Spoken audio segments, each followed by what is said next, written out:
Hello guys, welcome to my channel. Today, I will show how to create the dotted halftone pattern effect in Canva. Let's get started. First, you need to add an image.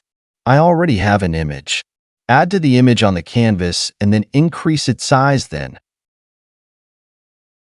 Go to the Apps option and click on it. Search for Screen. Click on the first apps and open it. Next, click on Canvas and choose the halftone option.